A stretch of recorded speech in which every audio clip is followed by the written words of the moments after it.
The world ended for her at dawn. The smoke from burning cedar pews coiled like black serpents above the shattered cloister walls, and the bells that once called to prayer now tolled only for the dead.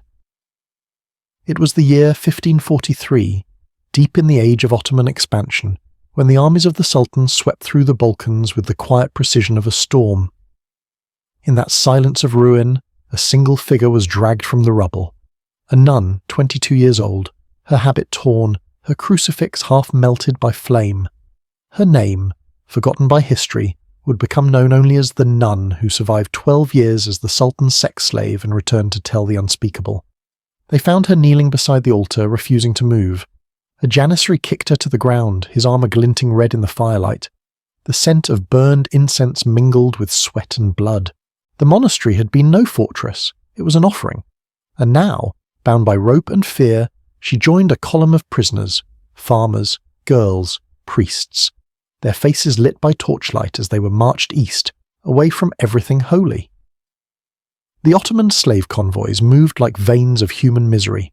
Each night they stopped at way stations where traders inspected the captives, recording their features in neat Ottoman script. One female, Christian, literate, sings hymns. That note sealed her fate.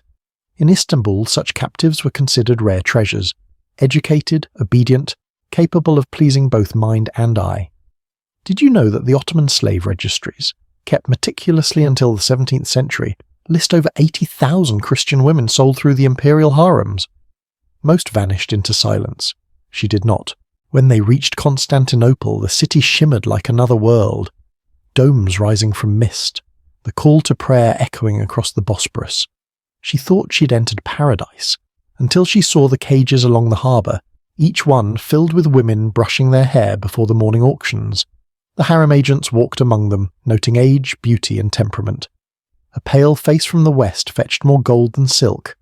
The nun's eyes, grey and unblinking, caught the attention of one such agent who whispered, "Perfect for the palace." Inside Topkapi Palace, time ceased to exist. She was bathed in rosewater, her wounds treated, her habit replaced by layers of silk so sheer she felt naked beneath the light. Every gesture, every glance was watched by eunuchs who spoke no comfort, only commands. The older concubines called her the saint. They mocked her prayers, but some secretly asked her to whisper blessings at night, afraid that even paradise had devils. The Sultan never appeared at first. Instead, she was trained, in speech, in dance, in silence. For months she floated between fear and numbness, learning how to smile when her soul screamed. Then one evening, as the muezzin's voice faded into dusk, the black doors opened. She was led into the Sultan's chamber. Candles burned low, casting gold across the marble floor. He did not speak her name. He did not need to. In the Ottoman world, the Sultan owned not only lands and armies, but the very breath of those within his walls. She bowed, and the world went dark. What followed were years measured not by seasons but by despair. Each dawn the eunuchs brought new silk, new perfumes, as if beauty could erase captivity. She began to count days by the birds she saw from the lattice windows, one dove for freedom, one crow for memory. She learned Turkish, not by lessons, but by the cruel necessity of survival. When the other concubines whispered of jealousy, she remained silent. It was safer to be forgotten than noticed. Yet in the labyrinth of the harem, power was a quiet thing. Some women rose by cunning, others by favour. The nun, now renamed Aish by her captors, became known for her calm eyes and strange refusal to hate. The Sultan, it was said, visited her more than once, intrigued by her serenity. One eunuch recorded that she would kneel after each encounter, facing west, lips moving in a forbidden prayer. "She prays to her God," he wrote, "and I fear even Allah listens." Behind the marble and gold, the palace ran on secrets. Girls vanished overnight, their chambers sealed. Rumours spread of poison in tea, of concubines drowned in the Bosporus for minor defiance. The nun saw everything, said nothing, but she began to notice patterns.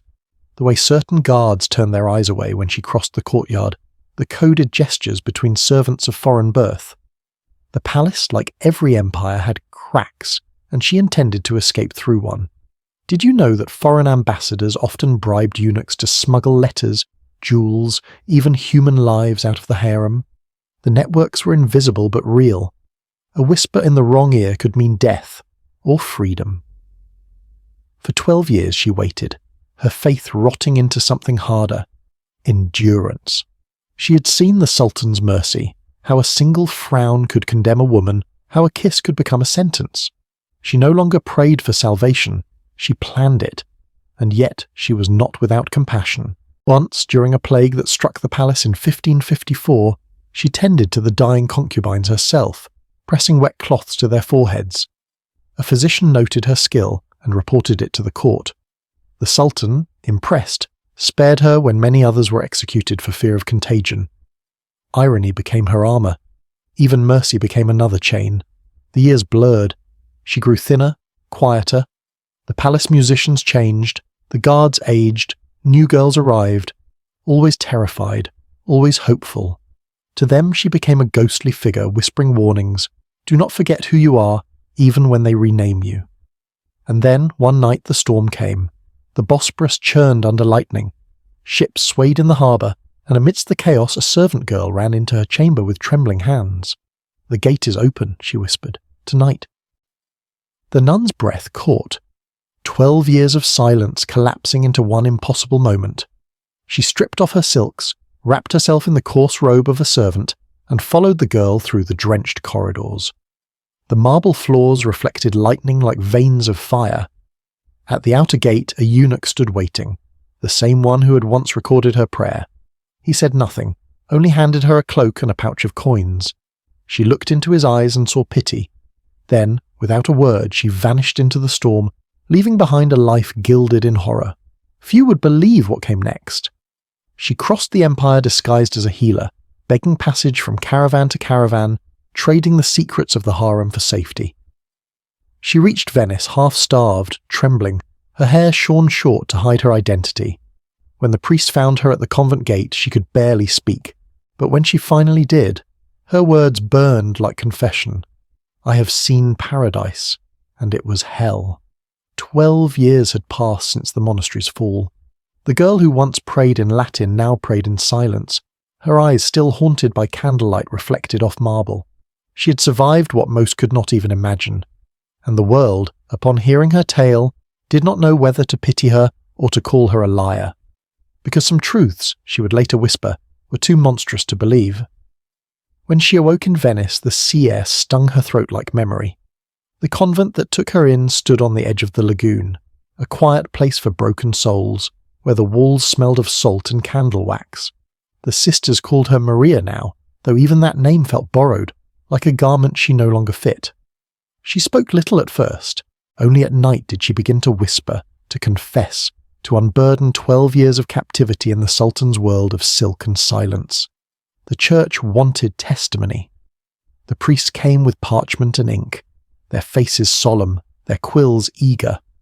"Tell us everything," they urged. And so she began. The auctions, the baths, the jewelled corridors where laughter sounded like chains. But her words trembled between prayer and blasphemy. Some monks crossed themselves mid-sentence, unable to write what she described. Others accused her of invention, of sin disguised as story. Yet her scars, the burn on her wrist, the brand faint beneath her shoulder, spoke more truth than their pens could bear. She told them of the other women, the Polish girl who sang herself mad, the Greek widow who cut her hair and was beaten for it, the Persian slave who tried to drown herself in the fountains of Topkapi. "We were flowers planted in stone," she said, "watered with fear. Did you know that in the imperial registers each concubine was listed not by birth name but by kuliye, the number of coins spent to purchase her? To the empire they were investments, not lives. The Sultan's harem alone held nearly 400 women at its peak, guarded by eunuchs who themselves were prisoners of the same empire. In her account, Maria described the hierarchy, the Valida Sultan, the mothers of princes, the favoured concubines given diamonds and influence, the invisible girls kept for service and silence. She described how messages were hidden in embroidery, how guards used prayer beads to signal danger, how even a glance could betray intent. It was a world ruled by fear so subtle that love itself became a weapon. But what struck her listeners most was not cruelty, it was beauty. It was all so beautiful, she told them, trembling. That was the trap. The marble, the gold, the scent of roses, they made us forget the smell of blood. That paradox, the divine wrapped in depravity, was what haunted her most. The church scribes edited her words, trimming the unbearable, shaping her agony into moral warning. Her story circulated across Europe under different titles: the Nun of Constantinople, the Virgin in the Sultan's Palace, a Christian in the Seraglio. Some saw it as pious martyrdom, others as scandalous entertainment, but the woman behind the ink vanished again, this time willingly. Fame had become another kind of cage. She withdrew from the city, finding refuge in a remote convent near Verona. There she tended the gardens and spoke to no one of the past. Only the Mother Superior, years later, recalled seeing her pray facing east, the direction of the rising sun, the direction of Istanbul. What does survival look like when even freedom feels foreign? She had lived 12 years where language, faith, and body were owned. Now, the silence of freedom felt heavier than the silence of captivity. Sometimes, at dawn, she would stand by the convent window, watching the light fall over the Adriatic, and whisper verses from the Quran she'd overheard, not in worship but remembrance. Allah who knows all hearts. She did not hate him. She hated men who spoke in his name. Letters came from scholars, bishops, even foreign courts requesting her account. They wanted her to speak in detail of the Sultan's face, his manner, his chambers. She refused. "I have spoken enough of monsters," she said. "Let me speak of ghosts." She began instead to write about the other women, those who never escaped. She remembered one, Layla, who had been her friend. When a concubine was chosen to bear a prince, the others envied her. But when she failed to produce a son, envy turned to pity. Layla was found floating in the Bosporus weeks later, wrapped in silk. "They called it suicide," Maria wrote, "but I think she simply wanted to breathe water instead of air." Her writings, fragments on parchment later compiled by priests, gave Europe its first glimpse into the Ottoman harem's inner life. Yet what they missed was her warning that power, not passion, was its true god. Behind the veil of desire was a machine of empire trading beauty for obedience. The Sultan's harem was not a fantasy of seduction. It was an empire's beating heart of control. Did you know that some European ambassadors tried to bribe their way into those forbidden chambers, not for lust but for intelligence? The harem was politics. Every whisper could shape wars. Maria had seen treaties sealed by childbirth, rebellions crushed by pillow talk. "We were not women," she said. "We were messages written on flesh." Years passed. She aged quietly, her hair silvering, her gaze steady. The other nuns came to her for counsel, sensing something sacred in her silence. She told them that holiness was not purity, but endurance. "Faith is not what keeps you from breaking," she said one night as they lit the candles. "It's what holds the pieces when you already have." In 1581, when plague reached Verona, she refused to flee. She nursed the dying, unafraid. Perhaps she'd seen too much to fear death. When it finally came, the convent buried her under a plain stone marked only with a cross. But the sisters whispered that in her final hour she smiled, as if seeing at last the sea she had crossed and the storm she had survived. Centuries later, her name is lost, her story scattered through fragments of church archives and travelogues.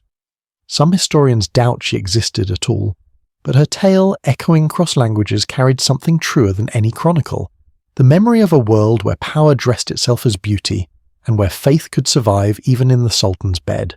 Perhaps that is why her story endures, because it reminds us that captivity is not only a place but a silence. And freedom, sometimes, is nothing more than the courage to speak. The last words found in her hand read simply, "I was taken in chains, I returned in words." No one knows if she wrote it before she died or long before she escaped, but it remains, a whisper out of history, a warning carved from pain. And in that whisper lies the truth that empires fear most. You can cage the body, but not the story.